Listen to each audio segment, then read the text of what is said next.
All right. Welcome to Monday or Tuesday with DM James. This stream is about me being bored and painting various things.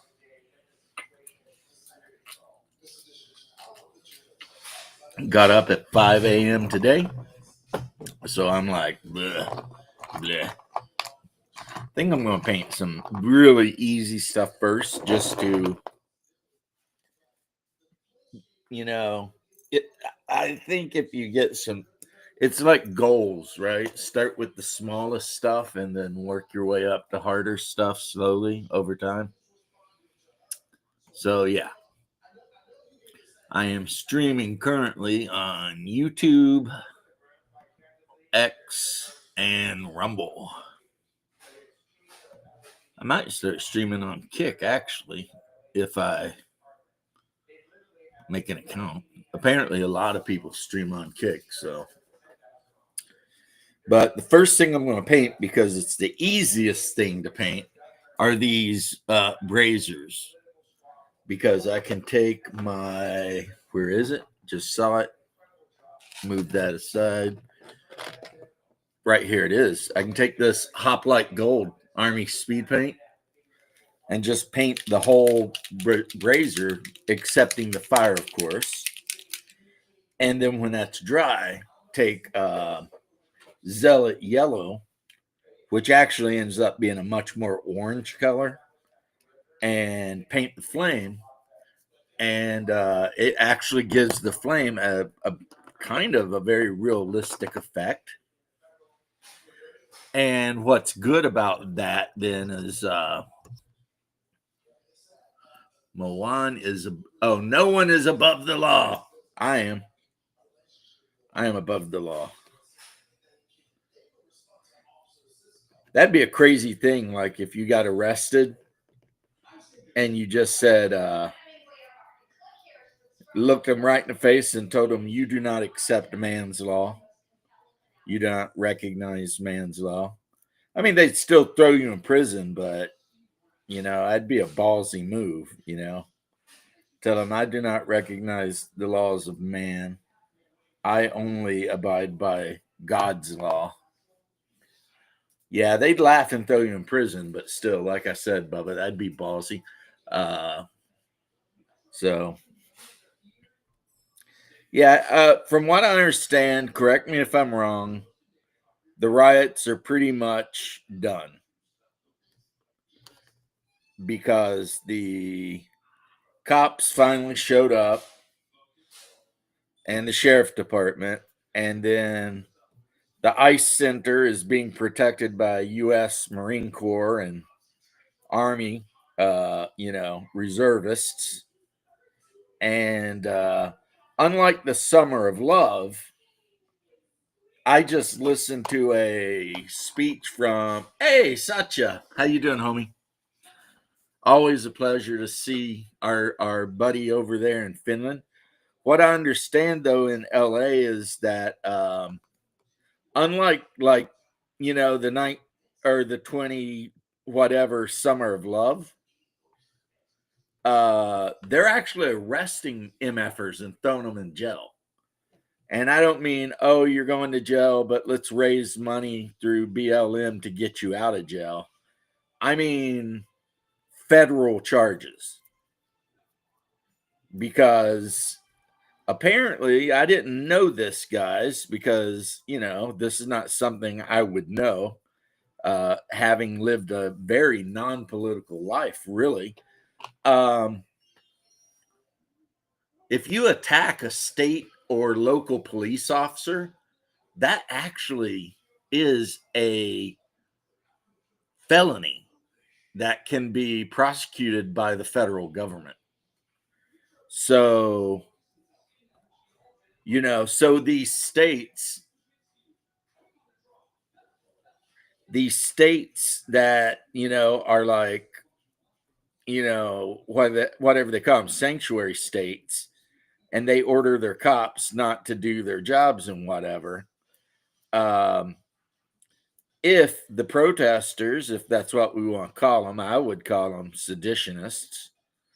If they injure like an LA city cop, the federal government has said that they will be hunted down, they will be tried in federal court, and they will probably go to prison for between 5 and 10 years. Yeah, the problem, Satya, and I don't know if you guys have anything near to this, but Los Angeles, California, for some reason, has gotten their mind that the rules that everyone else in the union abide by don't apply to them.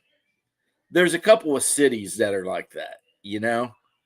They for some reason have got it in their head that they can basically do whatever they want and ignore federal law. And for the longest time in America, let's say the last umpteen however many presidencies, it's been very many, even last Trump 45, presidents have like stood by with their thumbs in their asses and just let California do whatever it wants. Oh yeah, he got doxxed, and then he made a big apology and said he turned himself in, and then the federal DA said they are charging him, and he's probably going to get 10 years for his bullshit. Yeah, I saw first thing this morning. I think Asmongold was talking about it, and I'm like, good. The doxing thing that has to end because we all have to accept what it is. And what it is when somebody doxes somebody's personal address, they're hoping some maniac will go there and kill people. That's what they're hoping. They might not say it because they're cowardly, but they might not say it. See, I mean, like I said, your country keeps getting rated as one of the happiest countries on the planet. You're always in the top 2 or 3. I don't know. I mean, I love my country enough that I've fought for it and laid my life down for it multiple times in multiple roles. I mean, because sadly, after I got out of the military and effed around for a while, I eventually become a firefighter, and that means I worked for the government. So I've pretty much most of my entire adult life been a government employee between the military and the fire service. Yeah, I don't think he's remorseful, Satya. He got caught. And plus, people, I guess, were harassing his parents and shit. And so he saw the way the wind was blowing. Basically, you can either try and hide out, but now everybody knows where you live and what you did. And then, so you're screwed because everybody knows where you live and what you did.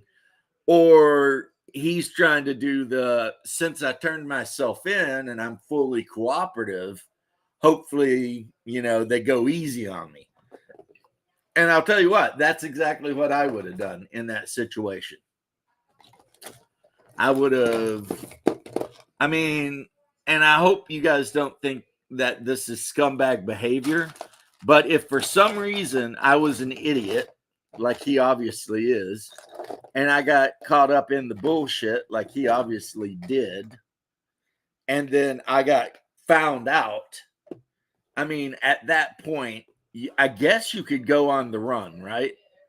But let's be honest, that shit ain't going to work out for you. It's not going to work out for you. You're going to get caught regardless. The United States, apparently they got the technology to tell who you are through a mask. A school shooting in Australia?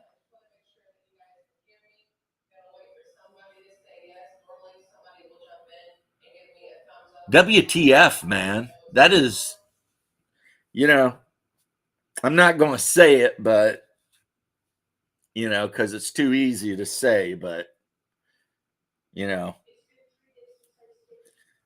Jesus look over the dead and hopefully take them with him to heaven.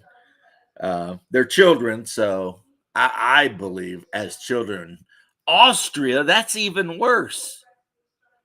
I would have expected Australia before Austria. Like nothing happens in Austria. When's the last time anybody ever heard of anything happening in Austria? 1936? Wow. Would it be like, would you guys be mad or consider me a bad person if I said I'm going to bet the shooter was Islamic? I hope I'm wrong, but initially I'm going to bet that. Yeah. I could be wrong, though. It could be another one like they had in Sweden where the dude just hated commies and went to the commie camp and killed a bunch of future commies. And yes, obviously shooting children is a horrible thing, but at the same time, what he said about that being a training camp for communists is actually true too. So, you know, and I think it's okay to not like commies. I just don't think it's okay to murder them. Because I really don't think it's okay to murder anybody. It'd be better to troll them until they cry. You know what I mean? That's what you do. That's how you defeat communism. You meme them until they cry. That was Norway. Thank you again for the correction. For some reason, that makes total sense that was Norway. You know what I mean? Norwegians, man, they can be out of pocket sometimes. These Norwegians, they get into shit, and you're just like shaking your head at them.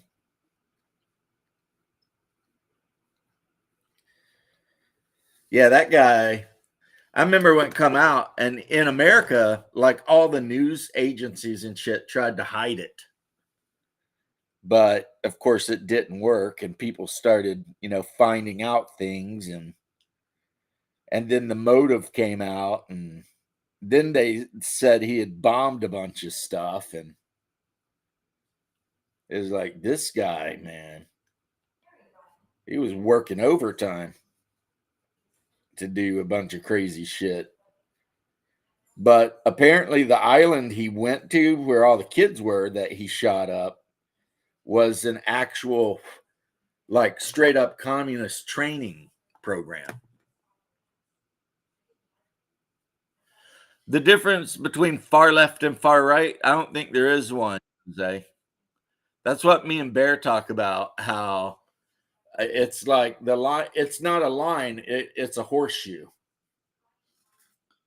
They weren't commies. That's what I heard, that it was a training program for communists. Dick, what's up? I hope your internet works today so we can have a chat. All right. Well, it seems to be working now. I kicked the wife out, so. Well, there you go. She's off at work, so none of her devices are sucking up the bandwidth. Well, that's good. So I got an interesting argument already this morning. Some guys like, You're why arguing should I with people study early D&D? in the morning. Yeah, why should I study D&D history? D&D history to learn why things are happening in the game. I'm like, you just said it yourself, dumbass. I mean, the real answer is because I find it interesting. Well, we were talking about Mike Merles put up a post about rogue. Yeah, I saw that Mike Merles put up a post. Mike Merles. Yeah. There was an argument over it, and I stated that had an ace up his sleeve to make rogues equal to fighters, and that was poison. So, and thieves would not get in just a straight up fight with a fighter, or thieves wouldn't get in a straight up fight with a fighter. And if they're going to get in a fight, the they got the idea option is of they sneak up poison. behind them and stab them, right? Right. Bubba said he started trolling at 4 So a.m. I don't know if I buy into the horseshoe theory. Sometimes I do, but I can be a flighty person, I admit, about certain things. So the so horseshoe theory, it could be right, or maybe the other theory I've seen where it's like a giant box, and so there's 4 boxes that represent authoritarian left, authoritarian right, anarchist left, anarchist right, and you're somewhere like a dot somewhere in that. So political spectrum. yeah, well, basically we were talking about the guy that shot all those dudes, and okay, Satya, you have a wonderful day yourself, sir. Uh, peace from America to our Finlandish brethren. I hope you have a great day. So let's get back to Vic arguing with people. Well, thing that would fight it would, but it's the advent of poison by Gygax that equalized it, because one good poisonous dagger into a fighter that would equalize the battlefield. Well, failed saving throw will I super mean, equalize it because the fighter will die.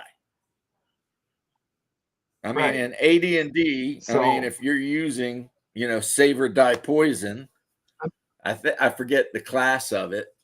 but anyways, I got in an argument with a guy called Turd Well, I mean, Murderer, come on now. and he's You should have known better. I know, and he's like, well, and I tried to explain Lorraine Williams was the death of the thief, because she invented the rogue. The rogue was part of the process of second AD satanic panic bending over crap. You know what I'm saying? So, and He didn't agree, huh?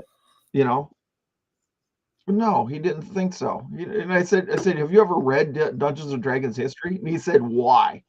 You answered your own question. You don't even know how to read under the origins. Then you yourself are an idiot. As far as I'm concerned. So.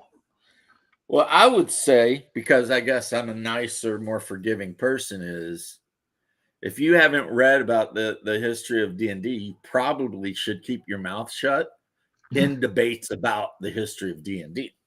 Right. Well, I had to explain to him in my very Because, last post. I explained to him in my very last post that I regularly game with the Blackmore crew, and I said flat out, it was Arneson who introduced the elf, the dwarfs, you know what I mean, and that stuff into the game. yeah, Arneson was the Tolkien guy. Right. And That he's the one who gave it convinced to Gygax to take D&D. Yeah, and then he gave it to Gygax, and Gygax ran with it. I mean, it's just like, oh, yeah. Yeah, but the original Arneson game I was reading about, they only used dice 6s, and it was like if you wanted to do something, you had to roll the dice 6s, and the number had to be under your attribute. And fighters, of course, got like bonuses to the roll. Right, but it's just and yeah, and then armor class was like a penalty to the roll. Right, so but if you had like a 15 strength, you would roll however many dice 6s, add your level, but deduct the armor class. Right, but which now that I think about, I mean that's actually a pretty good system, I think. Wesley, but I love roll under systems. The people at my game table will tell you we play OSC Advanced. Mm-hmm. Half of the time when they're making a roll, it's verse and attribute. Concerning family, economy, the approach trade. Oh, God. Would rather mumble on about games, though. I agree, Bubba. And yeah, you probably know a lot more about that sort of stuff than me. I get all my information from a guy who raps about ideological, political stuff, and he's kind of a comedian. So don't right. take me seriously, you know. Everybody, I want everybody to join into this discussion here because I'm gonna kill this guy.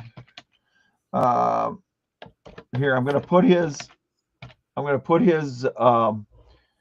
Twitter handle on there, and you Well, guys you can already all said read what he says. it's Turd Destroyer or something. No, it says murder turd, murder underscore turd. I put it up on the thing. Anyways, he says, show me where Lorraine Williams added the rogue classification to D&D. Open a book up, any 2E book. It says rogue. Where can I read about that specifically? Now we're talking about the cartoon. Just we talked about how the D&D cartoon was restrained because it was a Saturday morning show. You couldn't do everything you wanted because of censors, and it was Saturday morning, and it was a different day and age. It was the 70s, right? 70s and 80s. Well, one of the major things they did is they took Eric's sword. Yeah. The Cavalier, he did have his super magic, super awesome shield for sure, but he had a sword. They were still restrained. I heard it right from Ernie's mouth. I was restrained to certain parameters that I could not breach if we were going to make the show. And it was just like, well, it made perfect sense to me, especially the day and age. You know what I'm saying? Yeah. When the CBS, NBC, ABC were sitting there going, okay, we're shopping this around, and we got to, to which major networks, and then they had to figure it out from there. So, I mean, it's really easy. Well, because it was Gary and Ernie that mostly went to California to try and get this shit done.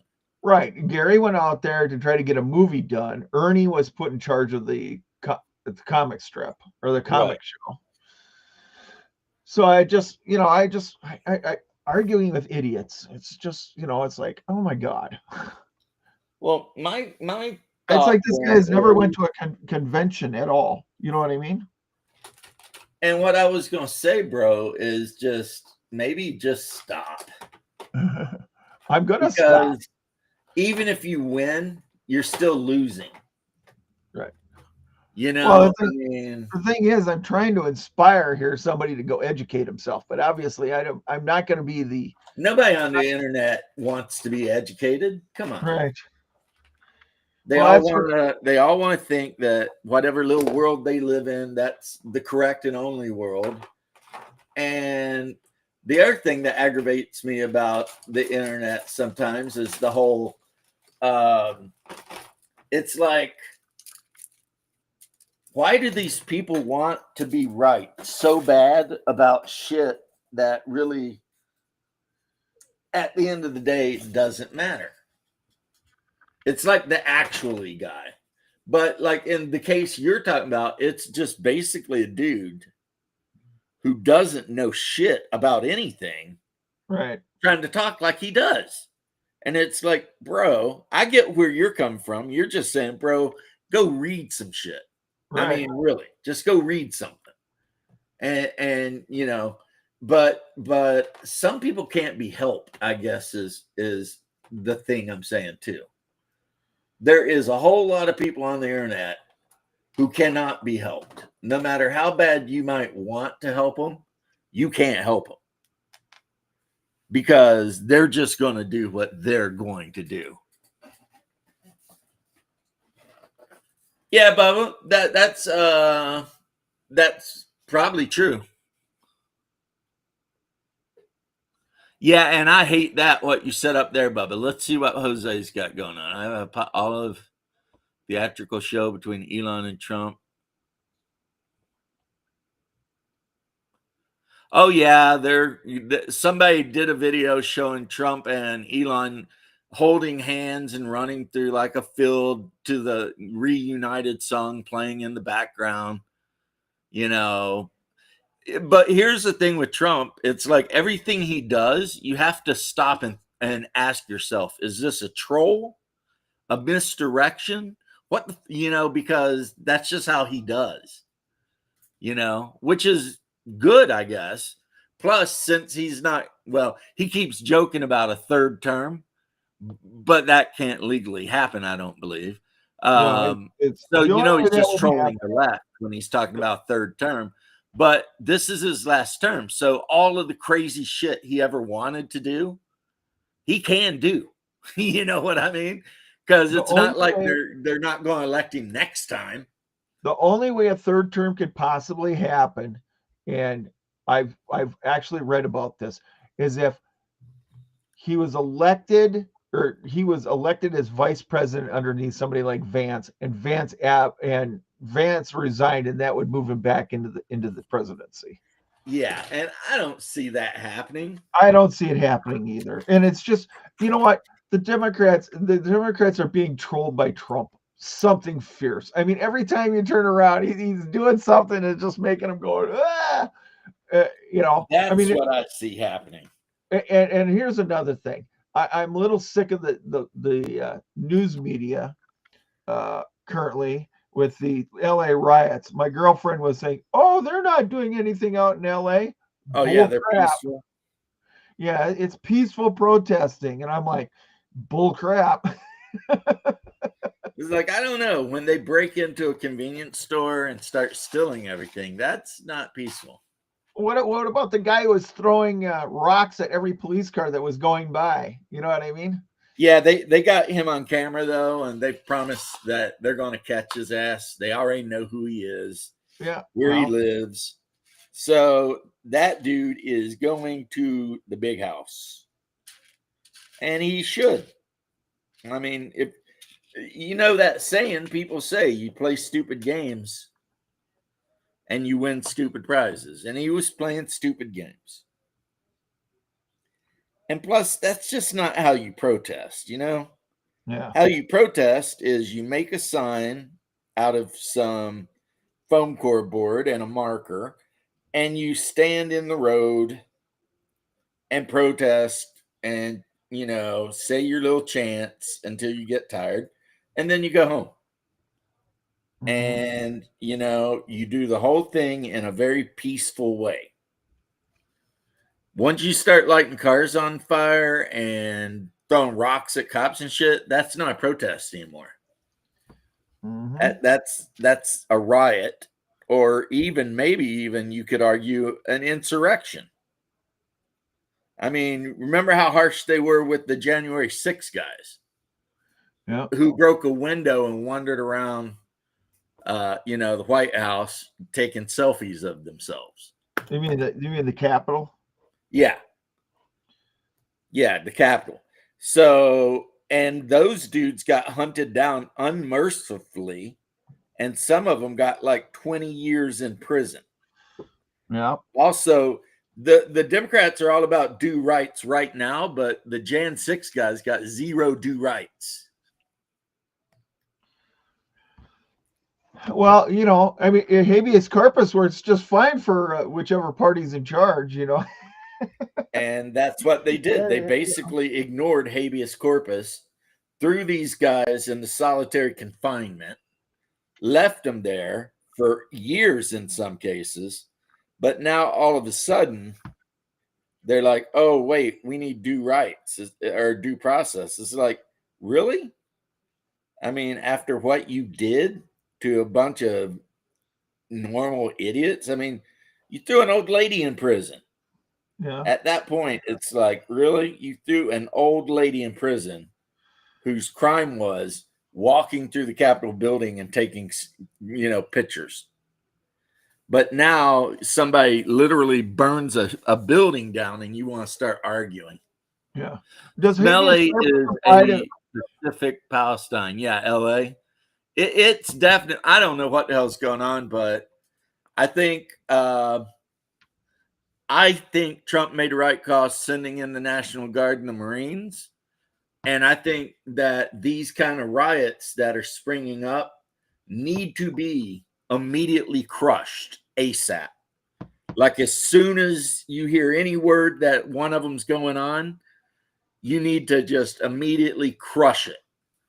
I mean, it really, if I were in charge, I would do the whole tactical thing where I surrounded the entire mob on every side and just mass arrest every one of them, even if it were 1,000 people. I would mass arrest every damn one of them, and then sort out who the bad ones were and who the not so bad ones were. But no, the here's point how is, yeah, I'd be like, no, we're not having this shit. James, this is how I would do it. I would surround them, arrest them. Anybody that's a U.S. citizen and has proven, you can prove it right away. Meaning they have like a, what do they call those IDs now? Real ID or a enhanced ID. Hand them a ticket and say you're free to go. Anybody who's not and has is a foreign national, I'd be like, nope. You're going to a stockade. You're going to be held at 29 Palms or wherever, and you're going to be processed out immediately. Yeah, I've got one of those IDs you're talking about. In Florida, they call them Gold Star. Yeah. And you can tell because when you show your ID, on one corner there's a big gold star. And the gold star means that if I go to any federal building or whatever here in Florida, I show them that ID. I don't have to show them a birth certificate, a passport, any other thing. I got one because they've already vetted me, looked at all the shit, and was like, boom. Yeah, there is a Riot Act. It goes way back to even like just after the Revolutionary War. Technically, I thought it was a Revolutionary Technically, militiamen, which would be our National Guard now, can legally shoot looters. Like, no one ever does it, but legally, according to our Constitution and our Bill of Rights and laws, looters can be shot. But yeah, we don't do that because, we're a nice country and we don't want to shoot a bunch of looters. But Riot Act is... it is a thing, though, that we legally could do.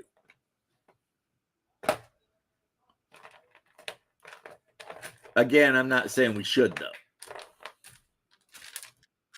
Okay, that was a British law. Let's see here. When was the USA Riot Act passed? If we have one.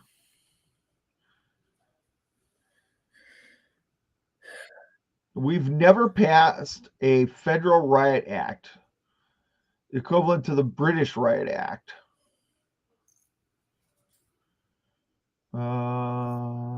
Pennsylvania passed a riot act in 1771, modeled after the British one. The Anti-Riot Act is in 1968 as part of the Civil Rights Act. Right. That is the closest we have. Right. It says here. Yeah. What I'm talking about isn't necessarily about rioting. It's about looting. Yeah. Well, California now, you got that $1,000 mark. You can steal up to $1,000 and you're going to get a slap on the wrist. And that is a big problem that needs to be handled. And I know we got someone in chat that even lives in that state. But the reality is, someone at the federal government, it looks like it's going to be Donald J., has to let California know that they are a state within the union. Mm-hmm. They're not an independent country. It's like they don't get to form their own laws that directly go against, federal law. It's like, are they trying to create the Confederacy again? The Confederacy? Because the first time around, they were not members of the Confederacy, but they're acting like they kind of want to do that. Self-rule and shit like that. And it's like, no. I'll tell you what, if I was the benign dictator of the United States, I would split California into at least 2 states and maybe 3. You know what I mean? I'd put Southern California would be a state. Northern California would be a state. myself, I would have LA, those counties break off and be their own little states, and I would do Northern California above Sacramento and stuff like that, and the Central Valley could be one with San Francisco, I guess. I mean, I don't know. I don't know how the Central Valley votes, but Well, I'm not even doing it on voting. I'm just doing it on California is too big and has too much population uh-huh. that it really should be two states. Before World War I believe there was a bill that was actually being discussed in our government about breaking California in half, and the northern part of California was going to be called Jefferson. Oh yeah, I've said that. That they were So trying you to would do have that. Southern California and you'd have Jefferson Yeah, as a different state. But then the war kicked off and we didn't do that and never got back to it. weren't they trying to do that in the 90s where they were trying to do it, they were trying to break up California then. They were trying to do the voter, what do they call that? They're trying to do an amendment to their constitution out there to do that. So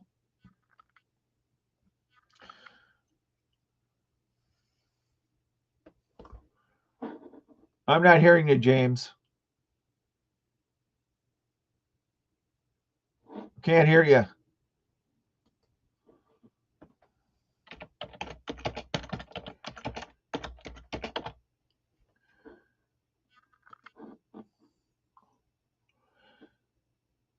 Oh, James dropped. Anybody else still here with me? DM, Bez, you can hear me? I hear you. All right, now you can hear you. All right, now I hear you again. Now But it's not my internet, it's basically, you. the complaint was that the northern part of the state actually had no power when it come to anything. Right. Because, it's kind of like how the western part of Oregon and Washington wants to join Idaho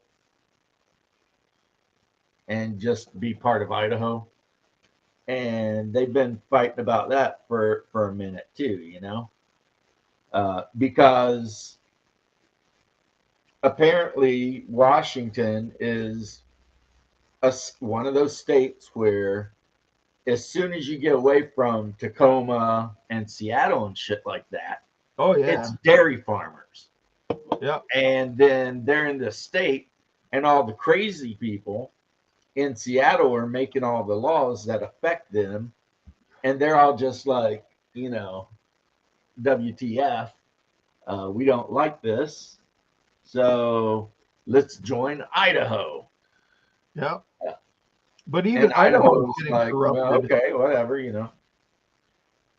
But I mean, that's a thing that's going to have to go. They're going to have to go through a lot of hoops to even think about getting that shit done. Yeah. Which I think a good change to our constitution, if we were going to have one, would be some clause that made it easier for like counties within states to move their like allegiance or whatever to other states if they neighbored them, So Here's what I'm thinking. What they should do is, Yeah. because way back when in the 1776 when they drew up all this stuff, they didn't know that there was a finite amount of land that the United States was going to have. Now we know there's a finite amount. You can divide up the Congress by footage, basically, or acres. Acres. We know how many acres are in the United States. Probably You get millions. right, but you get X number of acres per representative. You know what I'm saying? So I mean, California is still a large state, but it would not have. You know what I mean? Yeah. 600 representatives or whatever. I don't know how many California has, but they would not have whatever representatives. They would have X number of representatives representing these land districts. And that's what that would be. Now, sure, states like Montana, which are fairly big, would have more representation, but you're also evening out the or not evening out. How would I say this?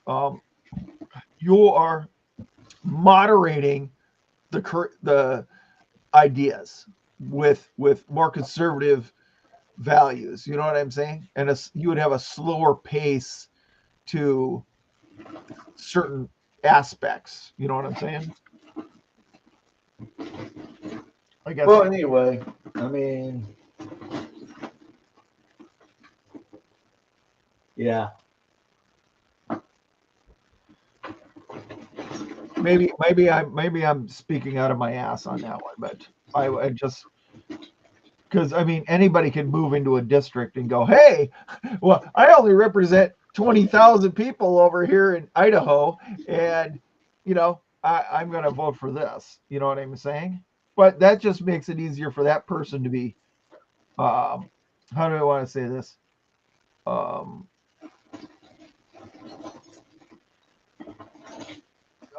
do I want to say?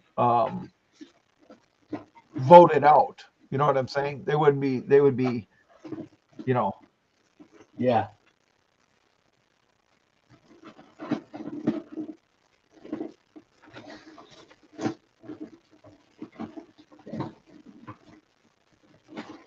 Where is my Templar yellow?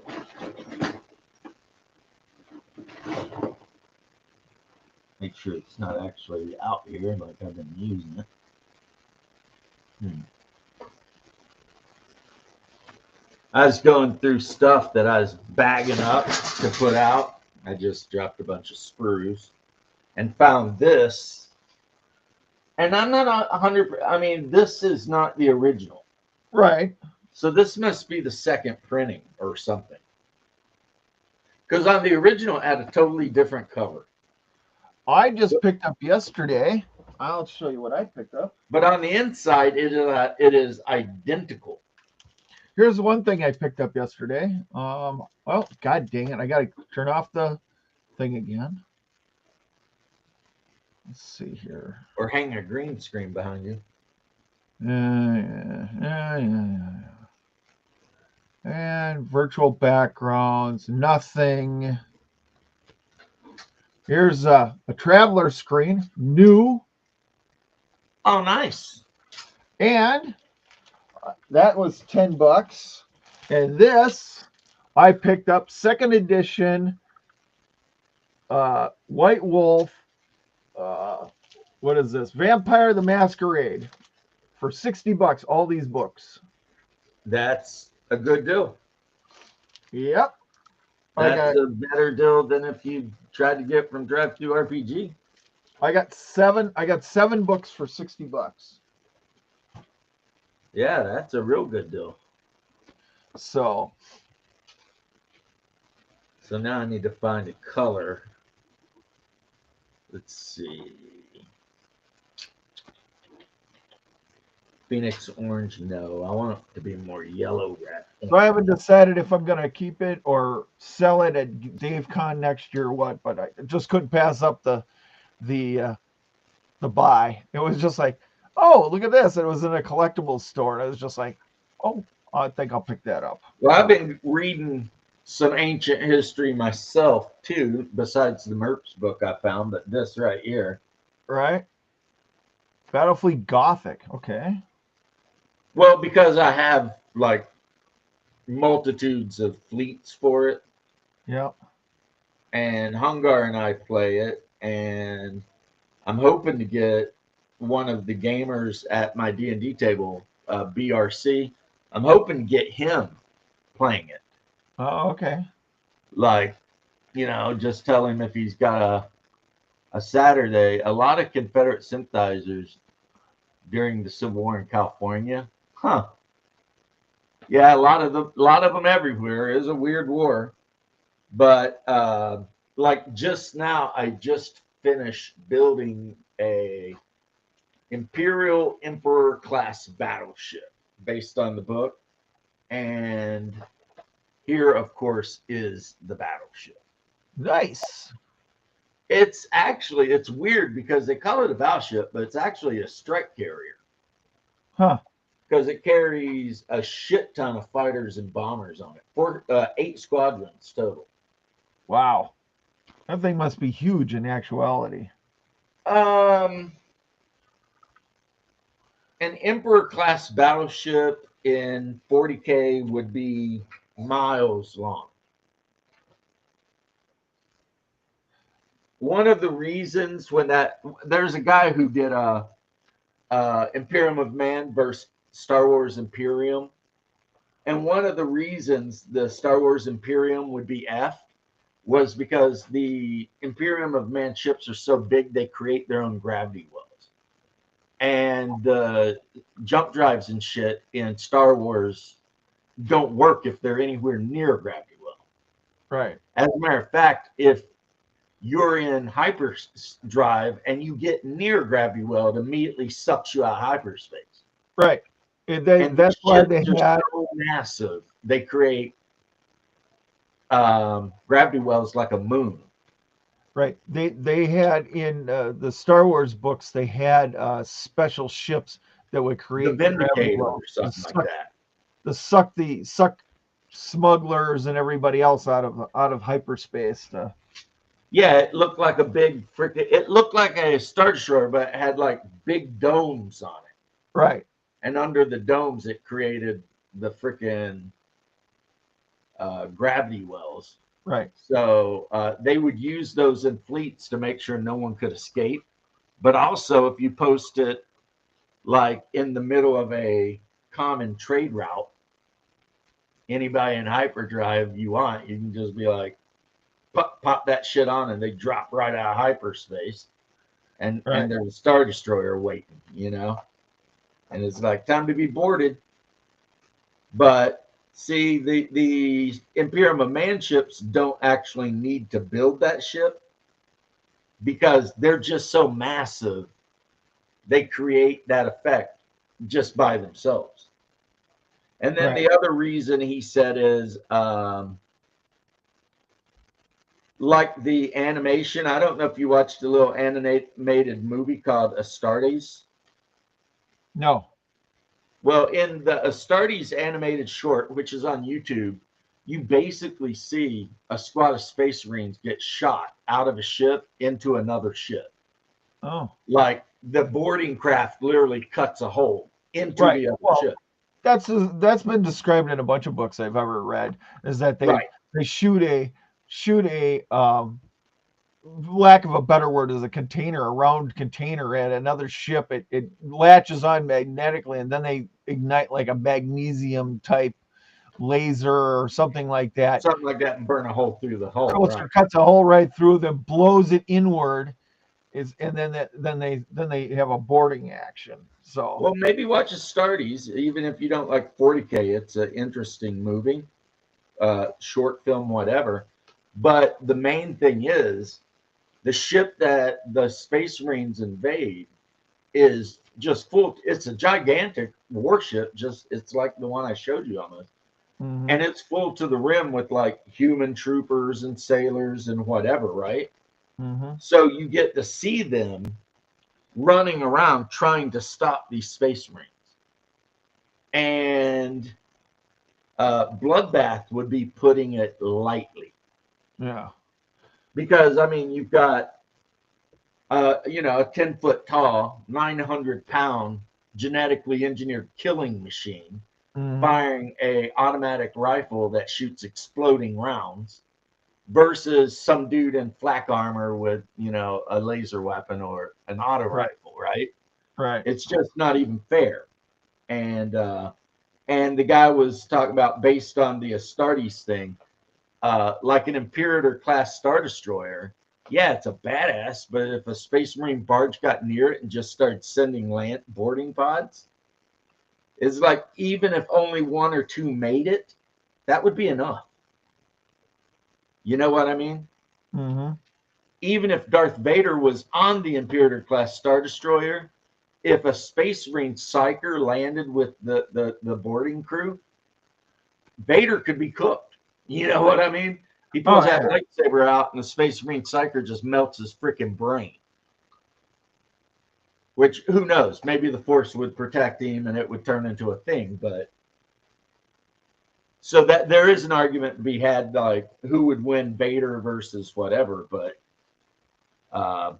the point is, a standard ship without Vader or Sidious on it versus a standard, equivalent. But that's the thing with 40K. Everything in 40K is more hardcore than anything anywhere. And they did it that way. It was supposed to be satire. And now, it's like, for some people, almost a religion.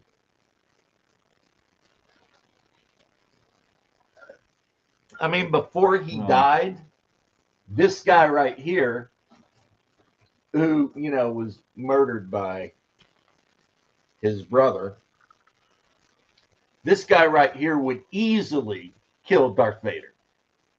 Wouldn't even be close. That's Sanguinius, the Primarch of the Blood Angels Legio number 9. Okay. Of course, it's based on Saint Michael, so that's why it looks like it does. And it has a diorama base that this fits in, and that has the demon laying on its back all effed up, and he's getting ready to put an end to it. He was killed by his brother Horus, but he saw it coming because he was prescient. But anyway, there is no one in Star Wars that this guy wouldn't just romp a tomp, right? This guy killed the equivalent of AT-ATs by himself. And not by spinning things around their legs and making them crash, but like by flying up to them, cutting a hole through the freaking, bridge of the thing and just going in and murdering everyone. Also, if you look at him to scale, he's like 16 feet tall. Well, the Primarchs were the literal gene sons of the Emperor. And he's the 9th one. But he was a mutant. He had those wings. They work. But the world he landed on, for whatever reason, the natives decided not to kill him, even though they generally would kill every mutant. And there's Lev. There's Lev. Hello, I'm And the because greatest they Jedi. didn't kill him, he ended up growing up and becoming the king of the world. And then he always had the prescient ability. He knew the Emperor would one day show up, and when the Emperor did one day show up, he bent the knee and, said, "Father," and the Emperor was like, "My son." And then they went off on a huge crusade to conquer the entire galaxy in the name of humanity. Because, Xenos suck. And a Xeno, Greek for, anyone that's not you. Bautech lore to me is fluff. Yeah, I like the Bautech lore prior to the clan invasion. I mean, you've got the Merrick revolutions and civil wars, and the fact that somebody tried to like put a clone in of Janos Merrick or whoever in charge of the whole damn nation, and all of the backbiting and assassination. I mean, it's basically European feudalism in space, except they got big ass robots too. Well, you know what? I don't see it not being feudalism in space. I mean, eventually, where you are going to have a diaspora from Earth, and you're going to have all these planets that are so far gone from any central authority that they are going to have, their own set of laws. I mean, one might be communist, one might be Buddhist, one might be, feudal European, one might be, Japanese samurai. I mean, you're gonna have the same thing that's going to happen out in space, and then you're going to have wars that go on between planets and stuff, especially if technology gets to that point that you could possibly fold space and be there in an instant at another planet. You know what I'm saying? So, well, I mean, you're definitely, if we ever have a diaspora, and if that guy that said there's a weird energy field at the edge of our civil war that will kill anyone that tries to pass through it, Mhm.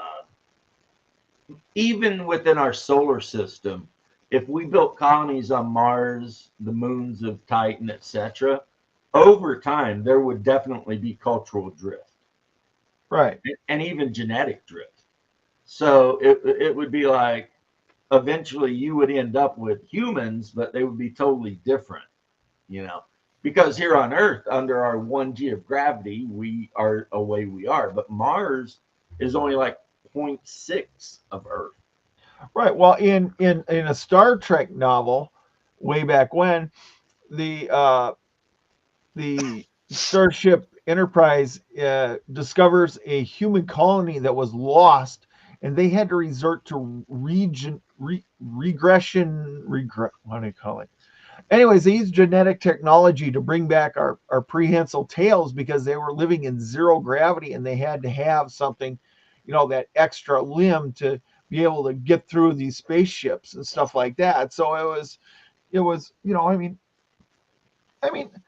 that's going to happen in diaspora anyways. Interesting. Certain groups are going to be like the Mormons are going to go, oh, we're going to build this ship and we're going to sail to the stars and we're going to have a pure Mormon planet here. Everybody's going to have 4 wives, 1 man, blah, Well, blah, that blah. was in the Expanse. What'd you say? That was in the Expanse, actually. I know it was, but I mean, that's just an Yeah, the example. Mormons built that giant ship, but then the freaking Belters stole it. Yeah. But that's what's going to happen. You're going to have that diaspora where you got the Ku Klux Klan managed to get enough money together and they fly to be pure racial whites, everything else is, what I mean? It's going to be, and you never know if an African, all blacks, or in, Islamic countries like Saudi Arabia is going to send a ship off to, be a pure Islamic caliphate and stuff like that. I'm reading a book series called The Grimm's War by, I think it's guy Haskell, and that's what's happening in that. I mean, there's different societies all the way around, that there's caliphates and there's, Japanese feudal societies and stuff like that. So, I mean, In the game Coriolis, they sent like a generation ship, right, right. to go to the to where Coriolis is, the third frontier, or whatever they call it, the third horizon. And the people in the generation ship were a mix of Muslims, Orthodox Christians, and Hindus. Okay. And by the time they got to Coriolis, they had a religion that Mm-hmm. was kind of like a blend of all 3 of those religions. Mm-hmm. And it was super like important to them. Like in the game, every starship has a shrine where they have the 13 icons, Right. including one icon that isn't there ever because it's the icon that can never be produced in an image. And Well, there's one icon that is pretty much Jesus Christ himself. And then there's like some Hindu style icons. And what makes it even different is what you're saying. There's one world where they reject all the icons except for the Jesus one. right. And they're very xenophobic and also very warlike. Like But if even anybody goes there and messes with them, they're all like, Star Wars has it in there. Star Trek has it in there. Every every single sci-fi author acknowledges that there's going to be that this type of thing that happens when we go into space. I well, mean, it's observable. It's already happened. right. You look at the culture of the United States versus Britain, Mm-hmm. and we came from Britain, most of us, a lot of us, some of us, whatever. It's found. Let's just say And they founded us. right. And American culture totally drifted. Not only did it drift from Britain, but then you look at us guys from like Appalachia, we have culturally drifted Mm-hmm. from the rest of the United States. Well, sure. I mean, You know, and you've got your Midwesterners, and they've got their own weird cultural things. There's going to be baseline drift no matter what. You know what I'm Yeah, I saying? mean, no matter what, if you put humans any distance away from each other, they're going to start just doing their own thing. Well, And it's then, also environmental. Remember this. It's also environmental. You're going to, if let's say X people go to a planet that's, completely dry. It's a dry planet. It's just, all the water's underground. I mean, there's going to be, it's a desert planet. So, that's what's going to happen. They're going to start living underground, and they're going to be pumping water, and they're not going to try to lose any water, and they're going to try to do things that are, you know, they're going to become Fremen. yeah, basically. Or you send people to a jungle planet where they all got to live in trees. I mean, like elves. So it's Yeah, like the different. surface of the planet is just a really, really thick, deep bog. It's Dagobah. It's So all you Dagobah. can do is live in these trees that are like a mile tall. Yeah. Gotta get ready for a tiny human to take care of. All right, you're a good grandpa, Bubba. You go be the grandpa that your granddaughter or grandson deserves. Just don't feed them Mountain Dew and candy until about 20 minutes before the parent comes and picks them up. Oh, that's what I used to do to my ex. I'd have the kids for the weekend, and on the way driving them home, we would always stop by a 7-Eleven or something, and I'd let them get a big candy bar and a big old bottle of soda because it was like an hour drive. Right. And by the time they got home, they would just be tweaking like meth heads. How you doing, Death Angel? My ex used to do that to me because I was always the, all right, we're gonna eat good food. We're not gonna eat any processed nonsense when you come over here and stuff like that. But my ex, she had different ideas. So Well, I did it one because my daughters loved it and they were part of it. They knew what was going on and they were 100% complicit. yeah. And two, because I like to see my daughters happy. And three, because I hated my ex wife and still do to this day. I mean, and I don't hate anybody. Like, But she takes a special place in your heart, James. and it's mostly not even because of all the crazy evil shit she did to me. It's because of all the crazy evil shit she did to my kids. She's a very bad mom, Yeah. which is why I ended up getting custody. But um, anyway, aside from all that, yeah, it was like whatever. I mean, but when we were around the house, I mean, I wasn't giving them soda and stuff like that. Well, I mean, the only time my kids got any of that stuff was a D&D day. We would go to the dollar store and I give them $5 each and say, "Have at it." And it was D&D day. We would play Dungeons and Dragons for 8 hours or whatever. And just like, here it is. You know. Yeah, my daughters played role playing games when they were young. My youngest daughter played right up until she was 19, but then she started going to school, college and meeting boys, and so Oh she kind yeah. of stopped playing, you know. And now she says the only way I could ever convince her to play a role playing game ever again in her life is if I promise to run the game I wrote. And Does she have kids? she has two. Well, 1.5. She's on her way to two. Oh, okay. So they're real young. No, actually, the younger daughter didn't start with her reproductive thing until she was in her late 20s. Oh. The older daughter now, she's got 5 kids Oh, okay. because she started like 19 years old. She was having a kid, you know. Her and her husband. I mean, they live on a little place. They got a little bit of land. They raise ducks and chickens and Oh, the weird homesteader. shit, and you know, apparently they're Homesteader. doing well. I never see them, but like twice a year. Like she'll wish me, Merry Christmas. She'll wish me Easter. She'll wish me Father's Day, but I never see them. And I have a grandson that's like 15 years old now.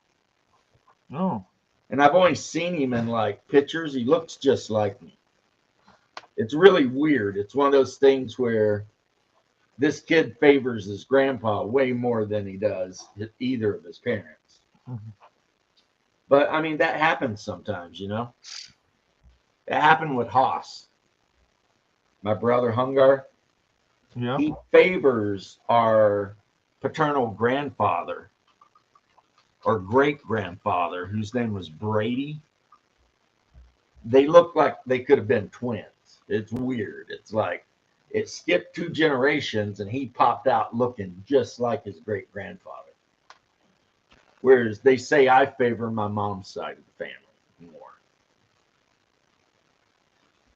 Women in USA aren't complicated, they're just dumb. The problem with women these days is that they expect everything and they deserve nothing. Yeah. They have a saying that modern men work 10 times harder to get a woman that's not worth a tenth of the woman their grandma was. Tell you what, I would never get married again. After my last marriage, nope. Now, if I get That's married, what I say. If me and my wife, something ever happens, like she drops dead or something, I'm done. mm-hmm. When I got old enough to control my lust and actually started looking at women other than as something I wanted to stick stuff in, Uh-huh. my taste and view of women totally changed. Oh yeah. You know, when you're young, you're all like, oh man, I want to see her naked and play with her boo-bahs and stuff. But then you get older and you're sitting there talking to some woman and you realize you're just bored to tears Oh God. because all the shit she's talking about, you're just like, I literally do not give a fuck about any of this. Yeah, it's just blah blah blah blah blah blah blah blah blah blah blah blah. What was that? You're all like, who is this Dawson? Where is the creek? And why does anyone care? And then they get mad because they say, you're just not listening. And it's like, Yeah. and then if you tell them, well, maybe if you said something I cared about, I'd listen. That don't work. That just pisses them off. Mm-hmm. And then if you're like me, you marry a hooker that has this weird belief that all the money I make is hers and all the money she makes is also hers. Mm-hmm. So, all she does is take, take, take, and then use her money to buy stupid shit. It's like, thank God I got older, got control of my hormones and whatever, and met a pretty good girl that hadn't been around the block 50 times. That's another thing, too. Body If, count. if you marry a woman with a high body count, you are screwed from the beginning. Yeah. Give it up. Because, I mean, not to be super crude, right? But let's say you marry a girl that's banged 30 dudes. What are the chances that you're going to be a better lover than one of the 30 dudes she's already slept with? And if you're not the better lover, then every time you guys fool around, she's probably thinking about that dude that was. Like, There's something that I don't like on a woman, what's and, that? and people are gonna think, oh, you're just an old fuddy duddy. It's tattoos. A woman has a lot of tattoos, and the more That's a bad garish they sign. are, like death heads and stuff like that on there, I'm just like, oh, no. Yeah, it's that. You think you're pretty with Those these are things red on? flags. Those are Yeah. red Yeah, flags. some tattoos I might overlook, but if the Yeah. woman's got like a tattoo on her bicep or shoulder, I'm right out. Well, I'm gonna let me qualify this statement that I've seen some tattoos on women, like I saw one on a woman that had some vines and some roses that went up her leg. It looked fine. It's not something I immediately reject, but oh hey, I'm gonna have this full chest thing with death heads and whatever else, and it was like, Yeah, there's a short, Vic, where this woman's bitching how she can't find a job, yeah, and she's got a tattoo of like the devil's face right here. right. And And she it's like, probably chose okay, so you go in and you're wearing a low cut shirt and you've got Baphomet tattooed on your freaking upper chest. yeah. And then you wonder why Best Buy doesn't want to hire you to run a cash register. It's like, Ooh. and the face tattoos, we had a nickname for them down here. I assume a lot of people have heard of it. We call them job stoppers. Oh, that's what I call tattoo on the face. I'm just like, Yeah, oh, face tattoo is a job stopper because when you walk into anywhere decent and they see crazy shit tattooed all over your face, you're not getting hired. well, and here's the thing. Then they go, I'm unhirable, so I got to go on Social Security because I have a disability, blah, blah, blah, blah, blah. And I'm just like, no, you self-imposed that on yourself. You did Yeah, not get strapped down to a table and and somebody sit there and did it to you. Wrong. You did it to yourself. Now you need to go fix it yourself. You know what I'm saying? it's So like take yourself to the Burger King. Maybe they'll let you work in the back cooking the burgers and whatever. yeah, you could go And scrape dishes at the local restaurant in the back and as a dishwasher. yeah, You I'm sorry that it sucks, but making very bad choices always sucks. You know, Yeah, like I have very many tattoos, believe it or not, but you cannot see any of them if I have a shirt on. I I'm sorry. I just if you want a tattoos, that's your thing. But I mean, if a Not my woman thing. wants me to look at her and respect her and everything else, uh, Not a yeah, fan of letting your tattoos either letting your way. body be a pincushion for some artist that he just doodles whatever he wants on your body. Yeah, sorry. I'm An no. And even bigger warning than tattoos is a septum piercing. Oh oh yeah, yeah. If they got a bull ring in their nose, run. yeah. That is a warning. That's the new purple hair. I think most non-traditional piercings are though, especially now.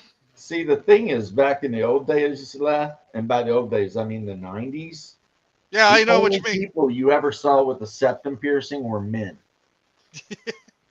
And it was the same with like the labret piercing, which I had for years and years. I had a labret piercing, but that was a man's piercing. You never seen a woman with that pierced. Mhm. If you did, she was a weirdo, you know? Yeah. It was like there were rules, but then the rules changed, and you know, like one day I just tucked mine out and the hole closed up, and I was like, well, okay then, and that was the end of that, Um, I just find self mutilation just comical. I just like, well, sometimes there's reasons for it though. I realize that, but it's just I find some of that self mutilation comical. I mean, hey, let's put a lip ring in, or what do you call those lip things? That the plate in here, and they got them in the Like the ear. Africans do, where they stretch their necks and Yeah, lips and stuff. Yeah. Like back in the day, the group I hung out with, I don't think there was a single girl, and there were more girls than guys in the group I hung out with. And I think every single one of them had tongue piercing.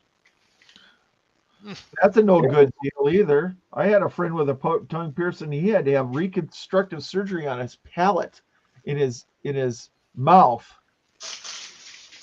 Every woman that was part of this whole group had a tongue piercing. It was just a thing, it was just the way it was back in that time, Yeah. in that particular cultural group.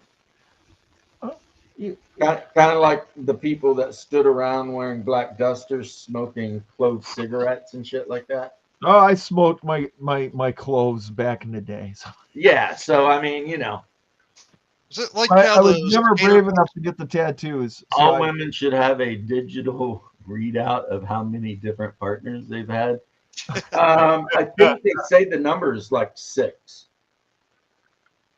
but I'm sure it's different for every woman.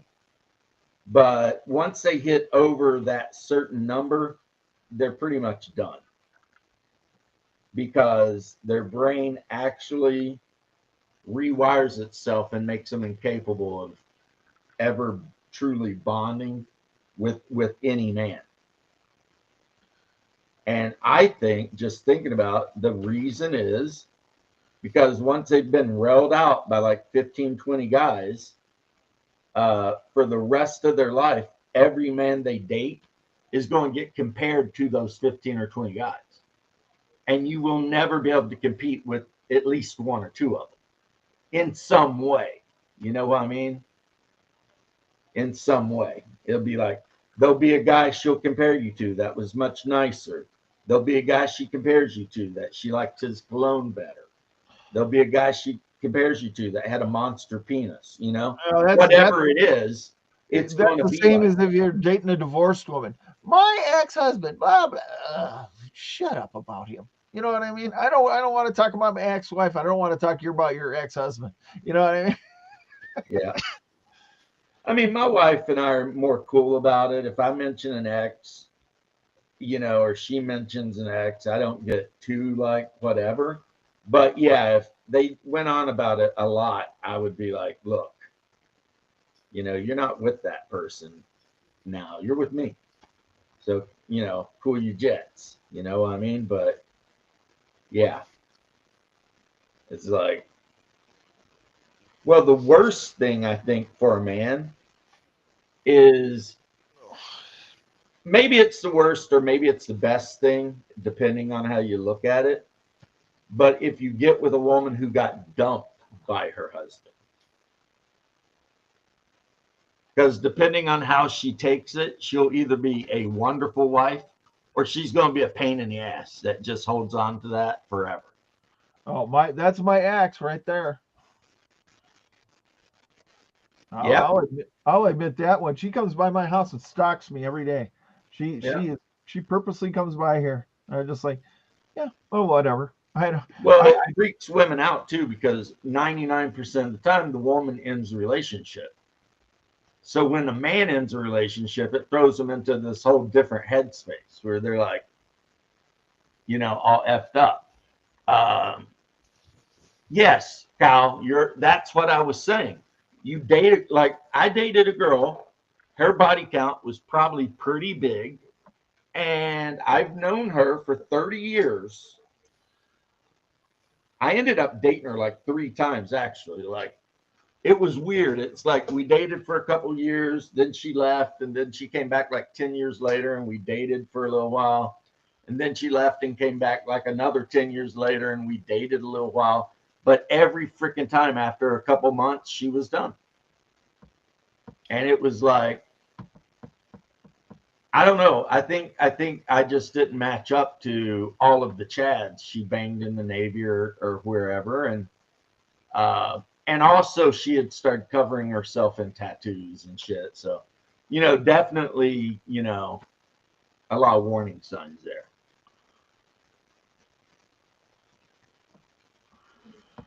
Yeah, that's a.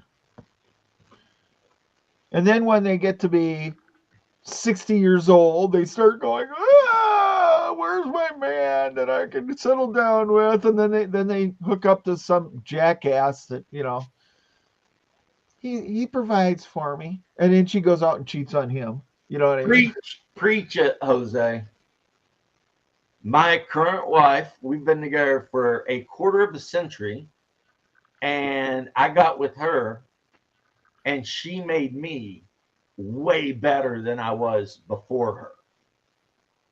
Like, she was always there to like encourage me to do stuff I normally wouldn't have done. As a matter of fact, I think the only reason I ever went through Fire Academy was her. Because when I mentioned it to her, I was like, I don't know if I can do it. And she was like, you can do it. So you're saying she fixed you. And when you go, I'll take care of all the house chores while you're in school since you work and you're going to school.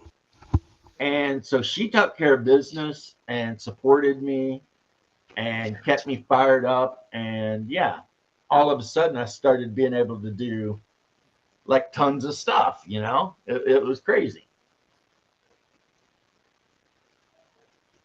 And that's what a good woman will do. Oh yeah, a good woman supports you and helps you in your decision making. She doesn't force it down your throat. You know, when a woman starts forcing a guy to do stuff down their throats, that's when the regret comes in. With the man. They're just like, nope, you know, I'm sick of the bullshit, and that's all there is to it. See, for me, it's like a good woman will encourage you to be a better version of yourself. Right, and that's what I'm just saying. Yeah, and that's what my wife did. She But encouraged she me. won't. Your wife isn't gonna just go. No, you're gonna do it no matter what, or we're gonna get a divorce. You know what I mean? She's not gonna threaten you in that manner. No, no, no, no, no, no. She wasn't like, look, you need to up your game, otherwise I'm out. It wasn't like that. It was Right. more like, I believe in you and I will take care of business so you ain't got to worry about stuff while you're doing what you're doing. And she praised you and supported you and stuff like that. I mean, Right. when the wife doesn't praise you and support you, and she forces you to do actions that you don't want to do, you know what I mean? That's when a man sits there and goes, "Well, screw this nonsense. Why am I sticking around?" You know what I mean? Yeah. I mean, that should be the unless you want to be a cuckold husband, or just some beta man that sits there and walks around behind 2 feet behind the woman. I mean, that's what you want for your life. Hey, good for Yeah, you. I don't think my wife would appreciate any of that. She's far too traditional. You know what I mean? I Yeah, yeah. think if I started acting like just a total bitch, she would not be pleased. No. But then again, the weird, or not the weird thing really, is because my attitude is so laid back, she pretty much gets to, like, most decisions she can make, you know. And what I always tell her is if she's having a hard time making a decision, I'll just ask her nicely, do you want me to make the decision? And if she says yes, I'll say this. Now, I don't really care either way, but, you know, one thing I'm not ever is indecisive. That's actually, I guess, a good trait of mine. My hippie ass niece who believes in all that weird shit says it's because I'm an Aries uh, and Leo and all that sort of thing because of the month I was born in or whatever. Yeah, I But don't I've really never believe. been indecisive in my life. I've always like been like, boom, this is what I want. Well, I when it comes down to dinner, I'm just like, what do you want? That's the worst conversation I have with mine currently is, what do you want for dinner? I don't know. Okay, fine. I always say, okay, fine. I'm gonna make what I want then for dinner, and I'll just make whatever I want. I want poutine. I want a steak. I want whatever. It's just, no, I'm done. I heard of somebody who did a thing where anytime they were going to make dinner for their wife or take their wife out, they would always tell her, "Hey, guess where we're going?" Mm-hmm. And then wherever she guessed, that's where he'd take her. So the whole time she thought he was going to surprise her by taking her somewhere, you know. But in reality, she was picking. She just didn't know. And I'm like, that's actually kind of smart, you know? Like, hey, baby, guess where we're going to dinner tonight? I don't know. Are we going I to? thought that somebody should make a restaurant that said that. This, I don't know. Okay, we're going to I don't know. You don't know what's on the menu? I don't know. Right?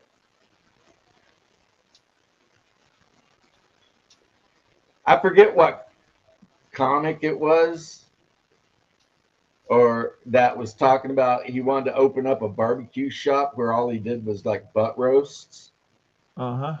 and he was going to name the barbecue shop Butt Stuff. Uh-huh. But then his wife was like, "No, you won't," because there's certain connotations there. Come on down, we got butt stuff. Like, wait, what are we talking about here? You know, I mean, we trying to give everybody hepatitis or something?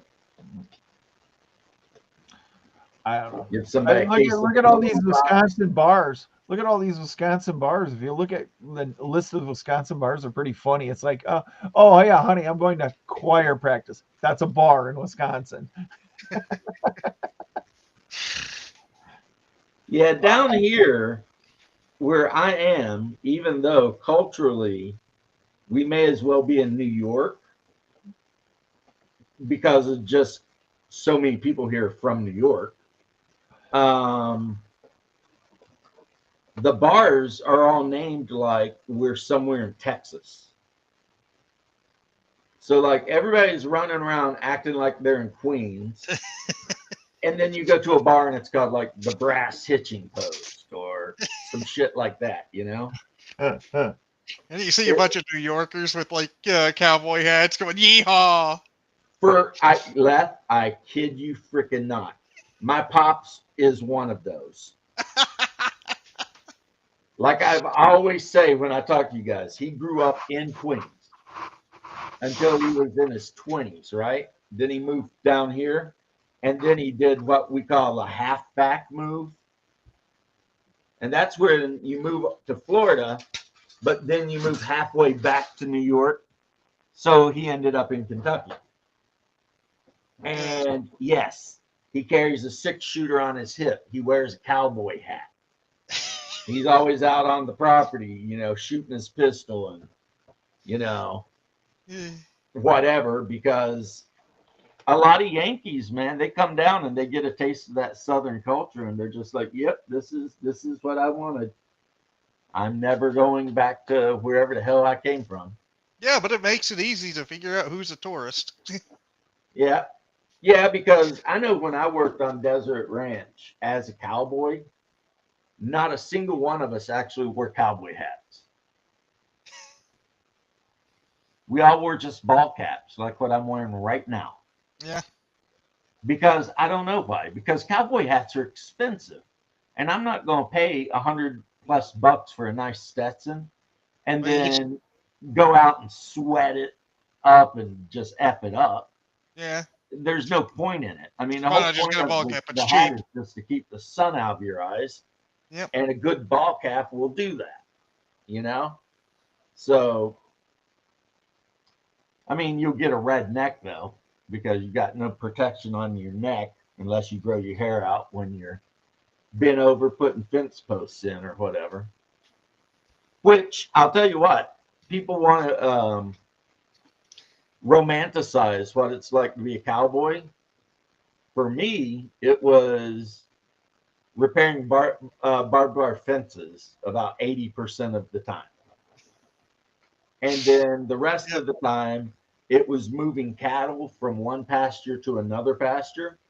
Now that was fun because you got to saddle up the horses, ride out to the one pasture, which was called a K on Desert Ranch. So you had K1, K2, K3.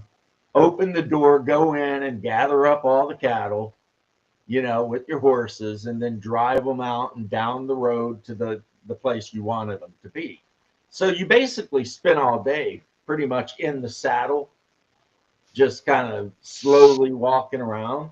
And I mean, that was kind of cool, That was a good experience. Hey, Bear, how you doing, homie? Um, but yeah, I mean that's what it is to be a cowboy. You move head of cattle from one place to another, Well, and that's you not. repair a shit ton of barbed wire fences. Yeah, but that's not all there is to being a cattle poke. You know what I mean? I mean, you got to go out there. You're watching the cattle. You're looking to see if they're lame or whatever, and you just, you got other stuff you got to do. Well, Chasing you down. got to stick your arm up them to see if they're pregnant. That's a Yeah. good thing. that and You that get and also pulling testicles off calves. of the yearlings. That's awesome. Yeah, tagging That yearlings. actually is awesome though, because you rinse them out really good, and then you can butterfly them and bread them and fry them, and they're really tasty. But and then we had our corral where we would put the cattle in and separate them out. And I kid you not, McDonald's would have a big cattle truck that would pull up, and we'd load them into the McDonald's truck, and away they'd go. Oh yeah, Usually steers and older heifers. cows that could no longer have babies, Right. or that had some kind of disease like eye cancer or something. Well, that's what I'm talking about. Yeah, but I mean, ultimately, even that is just going to a certain area, grabbing cattle, bringing them back, and loading them up. Yeah. There's nothing romantic about being a cowboy. You're filthy, you're dirty, you're in Florida, it's 150 degrees, you're sweating your balls off. Half the time you're knee deep in swamp water trying to fix a barbed wire fence because the freaking post rotted. I mean, yeah. Yeah, and you do all that for like barely any pay. But chicks dig it. I will say that. If somebody's like, "What do you do for a job?" and you're like, "I'm a cowboy." Especially if you go to the country bar and you actually do wear your good Stetson and a nice pair of boots, Yeah. and you're actually a cowboy, not a city slicker pretending. And I had a nice Stetson that my brother bought for me. That thing was nice. It got a lot of looks though because it was gray and it had the golden braid around it with the acorns in the front and crossed sabers. Mm. So basically, I did my beautiful Stetson up to look like a Confederate cavalry officer had. But I'd wear it out, man. Of course, that was back in the old days where when you went to a country bar anywhere in Central or South Florida or North Florida, especially, there was always like 25 Confederate bow banners hanging. Yeah. Like in the bar somewhere. Oh, I remember those when I lived in Memphis. Yeah, because it was just expected, And nobody thought it was a racist thing. Everybody was just like, the Confederate bow banner equals the South. You're in the South. This is our flag. We love America. We salute the stars and stripes. We join the military. We go to war, etc. But when we're hanging out drinking beer out of mason jars and dancing to, country music, George Strait or whatever, we like to have a few Confederate bow banners around. It's just part of the culture. It's sad too. Tom Petty even had to apologize for that. Because on his album Damn the Torpedoes, it's him and the whole band on stage, and behind him is a giant Confederate bow banner. Yeah. And I a wouldn't lot of people apologize. 40 years later, they're calling him out for that. Oh, And he's like, well, maybe I wouldn't have done it if I you maybe know I what? went to You know the what? These anti-historians. I mean, it's laughable that they sit there and go, "Oh yeah, well, we can just disregard all that stuff." No, because history is doomed to repeat itself. You really want to wipe something away just to have it repeated again? No, these people definitely do. I mean, look at what they're advocating for. It's the exact same thing that they say was wrong about the past. Like Well, for segregation. me, They the are literally Confederate bow actively banner asking just for segregation again. Oh, I Right. know they are. But for me, the Confederate battle banner does not equal any kind of racial supremacy. Nope. It equals just a period in time where people I'm probably related to on both sides, really, threw down. And one side lost and the other side won. That's really it. So it's just like, it's just like, yeah, I mean, if you look up history, you'll find that there was a Major Thomas McKee who was in the Orphan Brigade, right? And is almost 100% likely to be related to me in Hungar. And there were probably our family members from Pittsburgh, Pennsylvania that fought for the Union too. So, it's just the way it is, And all these people scream about immigration and everything else, and like, Jesus, you know how hard it was for my great my great grandfather. He went to Argentina first. He went to the United States. They didn't let him in. He had to go to Argentina, then got a boat back to Canada. Then once he was in Canada, he got his immigration papers to come into the United States. I mean, could you imagine a guy having to do all that to get back, to get to the United States? You know what I mean? I mean, he did it. My family had a secret way to get into the United States, and it worked out really good. And I'll tell you, since you're, I can tell you're waiting with breath. They came over. Bear. Awful. Bears. Holy smokes. Bears being a robot. Bear playing with a sound something. How my family tricked the system to become American citizens is they actually came over in 1740. Yeah. And so America didn't exist at that time. No, they didn't. So then when America did exist, it was like, well, I mean, we're already here. Mm-hmm. Which is why when people say, we're all a nation of immigrants, and I'm like, that's not necessarily true, since my people were here before the nation. Mm-hmm. So maybe you guys are a nation of immigrants, but we've been here longer than that. So, whatever. All right, testing. 1, 2, 3. Bear, say something. You're a fucking ass. There. Oh, it's good to have the reprobate from Canada on.